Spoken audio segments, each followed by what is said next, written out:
আউযুবিল্লাহি মিনাশ শাইতানির রাজিম বিসমিল্লাহির রহমানির রহিম। প্রতিটা বাবা মা সন্তানকে ভালোবাসে। তো বাবা মার উচিত আল্লাহর সাথে সন্তানদেরকে সম্পর্ক করানো। এরকম হুঁশিয়ার আসছে হাদিসে যে হাশরের মাঠে এরকম কোনো সন্তান যদি জাহান্নামী হয়ে যায়, যে সে সঠিকভাবে নামাজ বিভিন্ন ইবাদত বন্দিগি করে নাই বা বাবা মা তাকে শিক্ষা দেয়নি, তখন এই সন্তান যখন জাহান্নামী হবে এরকম বাবা মাকে নিতে চাইবে। দেখেন কি কঠিন হুঁশিয়ার। আমরা সন্তানদেরকে ভালো শিক্ষা দেব এবং আল্লাহর সাথে সম্পর্ক করাবো যাতে তারা নেক আমল করে। যেহেতু তারা জাহান্নামী হইলে আমাকে নিতে চাইবে, আর আমাদের উচিত বাবা মা হিসাবে সন্তান যাতে জাহান্নামে না যায়। আমরা কেউ চাইবো না যে সন্তান জাহান্নামে যাক।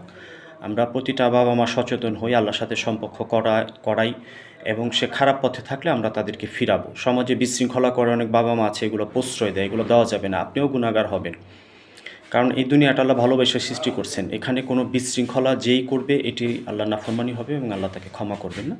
আমরা প্রতিটা বাবা মা এরকম সন্তানকে আল্লাহর সাথে পরিচয় করাবে এবং সন্তান যাতে আল্লাহকে মানে, আল্লাহওয়ালা হয়, চিরস্থায়ী জাহান্নাম থেকে বাইচা জান্নাতি হয়, এরকম আমরা চেষ্টা করব।